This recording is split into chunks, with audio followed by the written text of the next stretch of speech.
Well, here we are live, and I am right now in a sustainable environment. It is a biosphere at the very tip of the Yucatan Peninsula in Mexico, a biosphere, which is a special area that is preserved that doesn't pollute. Even the showers, whatever that might be like, are salt water, which is maybe not as fun, but that's the whole point. This is the future of how people are going to live if they want sustainable living, which is biospheres. So take a look around. It looks a little like Gilligan's Island, right? And this, of course, is the Caribbean side of the ocean that you would see maybe on the Miami side. This is that side of the Yucatan.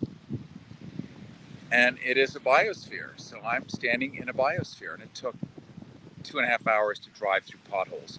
But let's not waste time listening to that story. Let's bring in Renee and Rory and say hello from wherever they're located. Hello, hello. Hola. It's not as exciting as the Yucatan. I'll play that. Well, it's exciting. I'm a little pooped from the drive because literally it was like driving across craters of a volcano. It's a sand road for 2 hours with giant craters, and But you braved the craters to find the tip. Yeah, thank you. Isn't that just part of life? Now talk a little bit about driving in Mexico, because you were talking about trucks going the wrong way and down the middle and all kinds of stuff. Yeah, no kidding. So in the US, when you're driving on a 2-lane road, one is going this direction, the other lane is going that direction. We have laws, like if there's a yellow stripe on your side, it means you can't get out and pass, right? Usually. Yeah. Well, rules of the road. You'll get a ticket if the cop catches you. Here, who cares? So a truck will decide to pass you at 90 miles an hour, and the tail of the back of the truck is fishtailing and sliding, and they go right down the middle of a 2-lane road. And the other car coming the opposite direction, literally at probably 90 miles an hour, is up on the shoulder with dust and gravel flying. And it's how they do it. And because there are really no cops, the way we look at it, the cops drive around in like Toyota pickup trucks like it's Al Qaeda. So good luck chasing someone in that. Hey, I'm in a big truck. Hey! And it's completely, you literally are taking your life in your hands. Now, on your side of the road where the shoulder is, motorcycles. So they're up already on the shoulder. So you try to pull over on the shoulder because there's a truck pulling into your lane at 90 miles an hour with headlights coming at you. And you try to pull over to the shoulder, you can't because there's a motorcycle there, or maybe another car, or a donkey. What do you do? That's the question.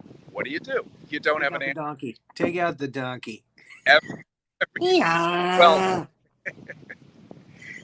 yeah, and I've never in my life. I mean, I've seen erratic. I've seen driving pretty much everywhere in the world, but generally there's some respect for each other. Not here. It is the wildest of the Wild West. So,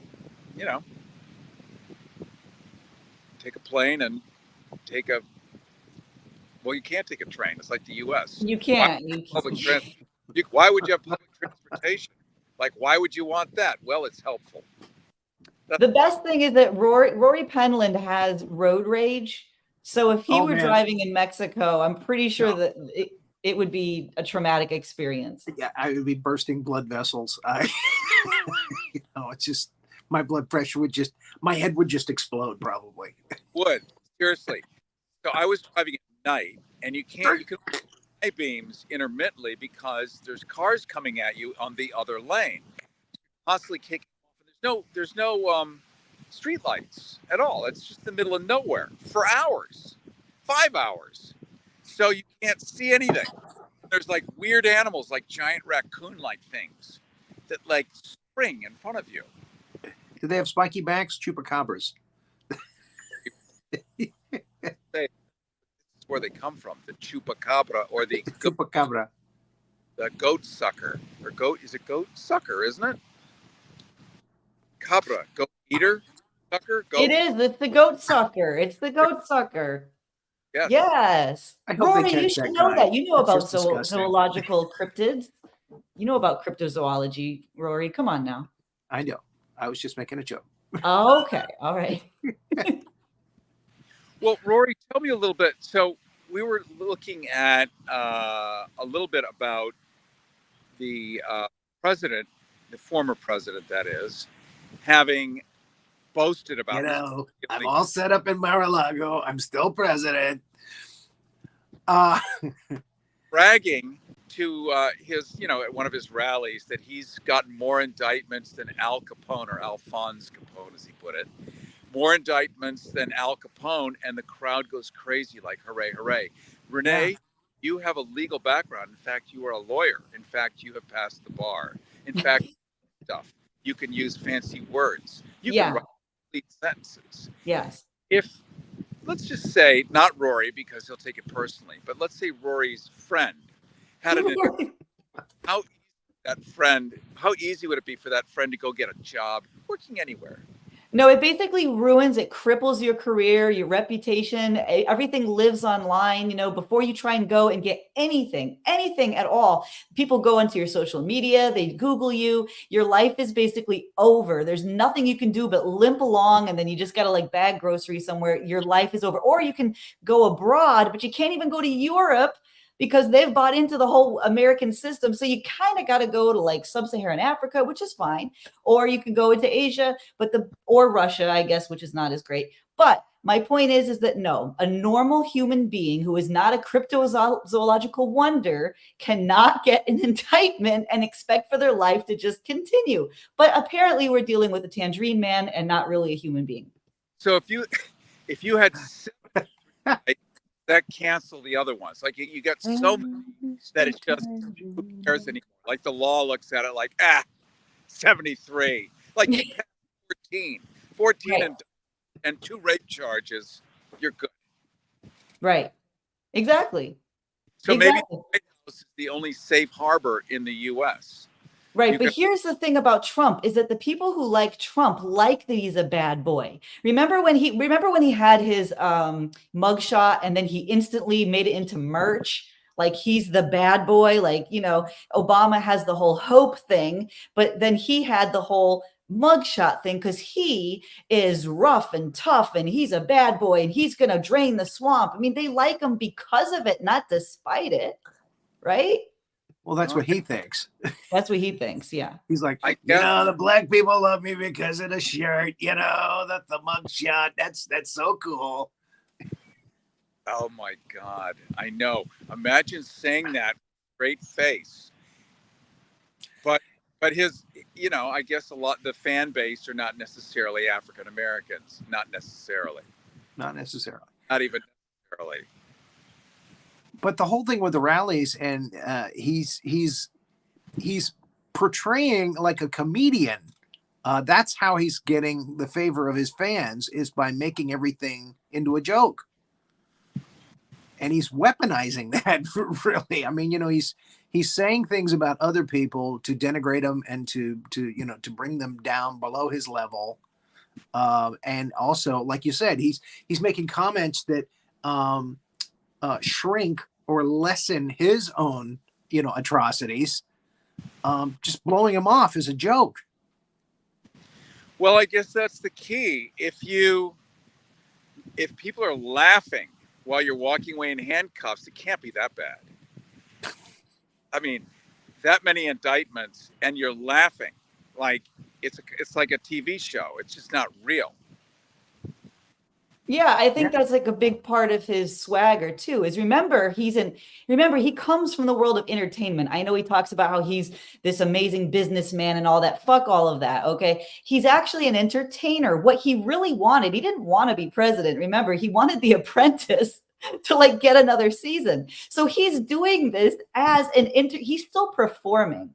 So for him, anything that's interesting, anything that's entertaining is going to be a victory for him because he's getting people to talk about him. That's all he really wants. Remember, when he was in the White House, advisors would tell people, if you want him to pay attention, just say his name a lot. So he will pay attention as long as you're saying his name. He's like a toddler. He just wants attention. So he's winning. He's winning every time. He can sell another shirt with his face on it. Right. Well, we should study this. This is great merchandising. Yeah, I know. It's like no PR is bad PR. Nothing He has better than harnessed my that his brand. entire life. What'd you say, Rory? Nothing better than my brand. You know, and I'm funny. I'm Mr. Fun Guy. And if you say it and you own it, you say it with authority and you own it, people can't dispute it. Because it's kind of like saying when you remember Rush Limbaugh? Oh, yeah. So Rush Limbaugh famously, and this is Rush Limbaugh. 15, 20 years ago, used to say with one arm tied behind his back and you know, with the left hand of God or something. Basically, he was holding hands with God. And he said, the evidence is, look, I'm on the radio everywhere. I'm on 900 stations. If God didn't want me to be that way, I wouldn't be that way. And so people started to believe that he was divinely placed on radio and that his messages were divine, including the sponsor. I'm thinking it's the opposite. I mean, it's not the God you think it is. Oh, Beelzebub, my good old buddy. I mean, it's brilliant. P.T. Barnum, I mean, you know, really, he was the one who came up with trying to get people out of the circus tent. The Ringlings had the same issue, but it was easier because there were freeways there. But Barnum would erect a giant tent in the middle of nowhere, and people from all over the different counties surrounding would come and hang out in these giant circuses. And there would be the bearded lady and the lobster boy and whatever was going on in there. And people were supposed to be out by around 10 p.m. because it's the county and there's liquor laws and all the rest of it. And people are expected to go to work. And so closing time is 10 p.m. for the circus. People didn't want to leave, and they wouldn't leave. And they're serving beer and all the rest of it. And they're getting rowdy. And the bearded lady might look pretty good around 9:30, 9:45. She's looking pretty good, pretty dandy. Lobster boy, kind of hot. You know, put one of them claws around this. And they just weren't going to leave. So he came up with a way to get them out of there. It wasn't enough to get the staff to run around and tell people you got to go. Finished, closed. They wouldn't leave. So he put up a giant sign, you know, the old fashioned ones with the fingers pointing and the big puffy glove, kind of like Disney, the Mickey Mouse, puffy glove hand pointing. And 3 fingers. Ha. yeah, it said egress, and it pointed in that direction. So people kept following the sign, and then he only put it up at the end. So at closing time, suddenly there's a sign up so people could go see the egress. And who doesn't want to see the egress? Come on, let's face it. Have you ever seen an egress? Which must be a female eagle. It must be. Of course, there's ingress and egress. Ingress means entryway. Egress means exit. But the public that went to these circuses, they didn't know egress from nothing. So they all wanted to go see the giant egress.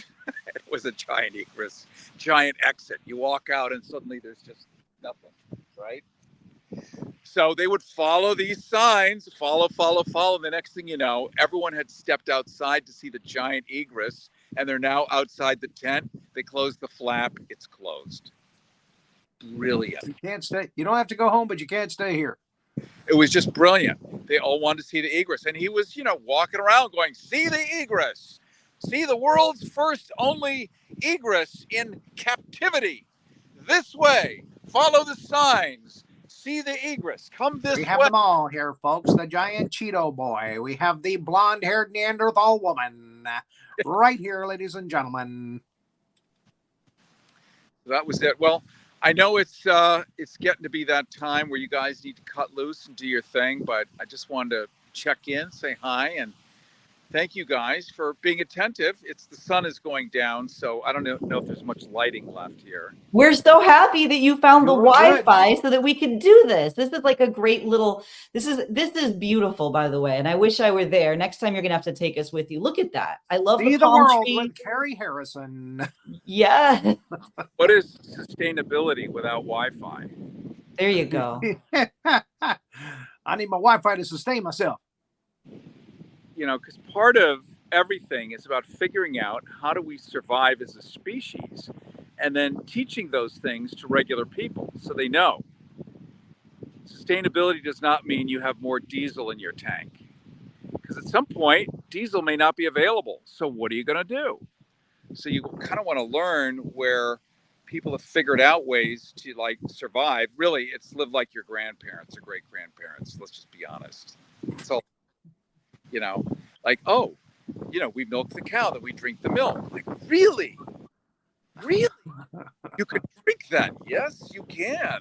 It's not pasteurized? No. But how do you keep the cat poop out of that sand? Come on now. Well, I think there's some right there. There you go. I knew it. Now, would your cat like this sand? Oh, most cats would love that sand, I believe. They could really dig deep and just really bury some treasure in there, I think. Oh, so tell me about, here's some sustainability.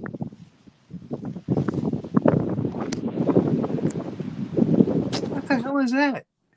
That's a hose found in nature.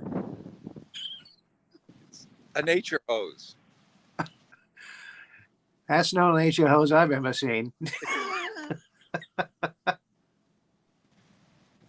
Well, we'll do a little school trip down the road.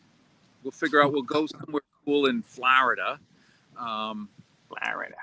There's so many amazing things like the Rainbow River to go tubing down, and there's just so much nature that I think many of us have forgotten about, or maybe didn't even know about. There's a monkey. Did you know there's a monkey jungle, like a real one in Florida?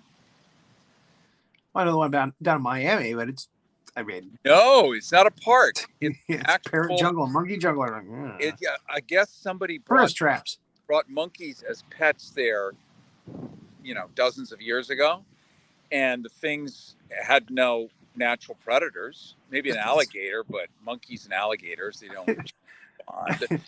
Is this G.W. Bush's plan, the spear gun monkeys on I-95? Yeah, that was cool. I want that. I want spear gun monkeys. These are up near, for those of you watching who don't know Florida well, if you know where Orlando is, which pretty much everyone does, Disney, if you go left all the way to the Gulf of Mexico and then north a little bit, it's up in that area, sort of near Crystal River, I think. But, I mean, you know, say so, Russ. we don't have to do a school trip to there, but who doesn't want to see live monkeys in the trees? Monkeys flinging poo, Exactly. jumping your ear. That did happen to me one time. One final story here. I was in Pakistan. I was in school, and my roommate, or suite mate at the time, lived in Pakistan. And around his pool, we took a little school trip. He was the prince of Pakistan. I guess I can't really kind of edit that part out because it won't make any sense. So at the cottage in Karachi, around the giant pool, they have monkeys on chains as pets. And first of all, I've never seen a monkey on a chain. And I've never seen a monkey as a pet, except maybe in The Wizard of Oz. But I don't think she even chained them, the witch. And so they're just like pet monkeys with the little hats, like the organ grinder monkeys. And I walk over, and there's a tarp in front of the monkey. And I'm looking at this monkey, and I think I'm taking pictures with an Instamatic, whatever I had back then. And it pees on the tarp. Let me tell you how fast a monkey pees. It's not like a human. Does it smell bad? Does it smell like eucalyptus, like a koala? Their pee smells like eucalyptus? I don't remember, but I just remember Pakistani monkey pee. it happened in a thunderous moment. Maybe like Thunderous.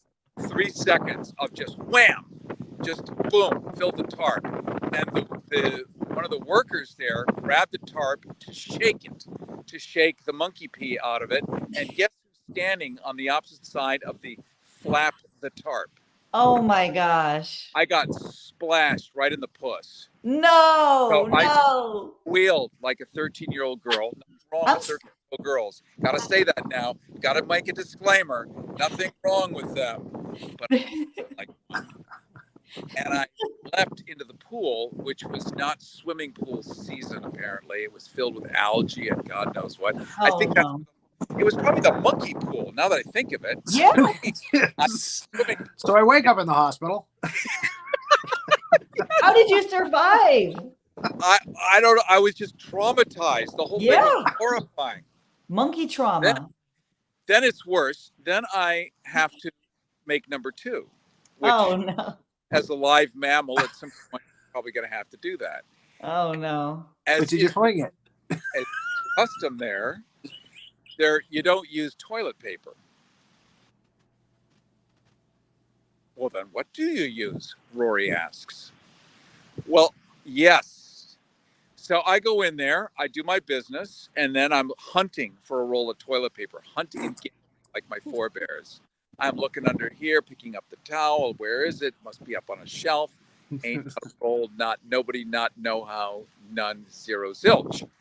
So I knock on the bathroom door, and the guy is standing outside, one of the footmen, I guess they're called, and I ask for toilet paper, and he points.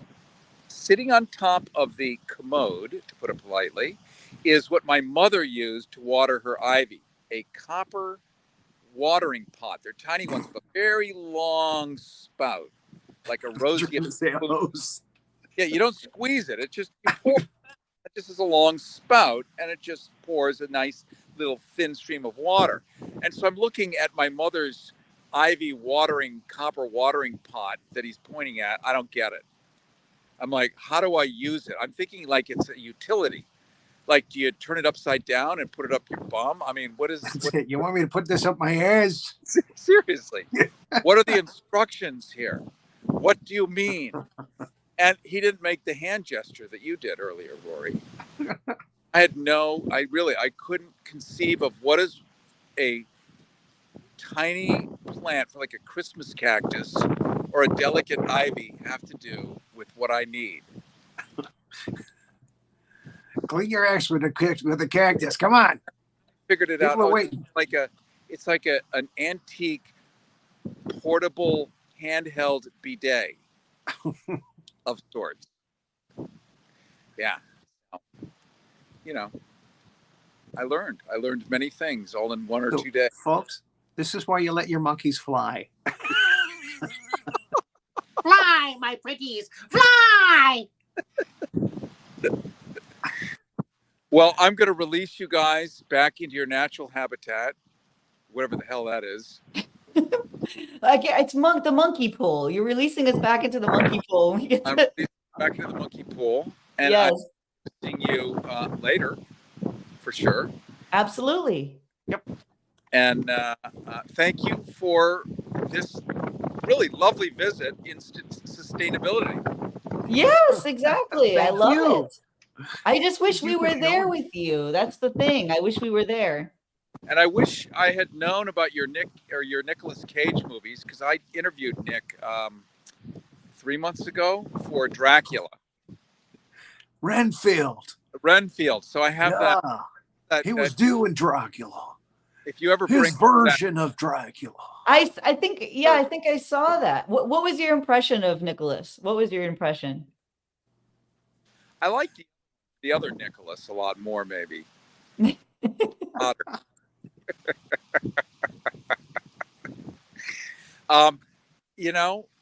can I say? I want to be Martin Scorsese's nephew too.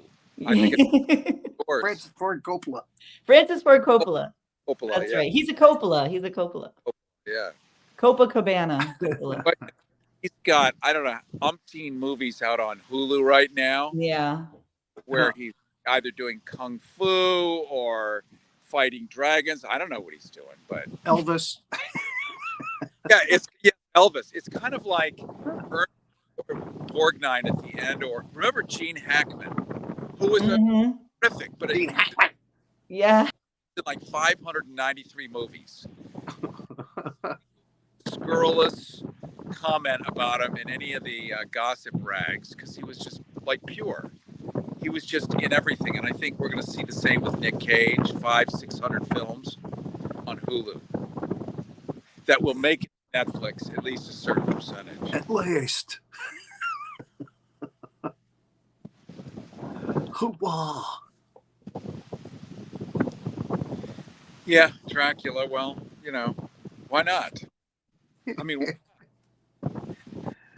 That was actually a fun movie. yeah, it was fun. It was fun, and if it weren't Unlike The Wicker Man. We're talking about The Wicker Man, and Renee was showing us the bee scene. Not the bees! Not the bees!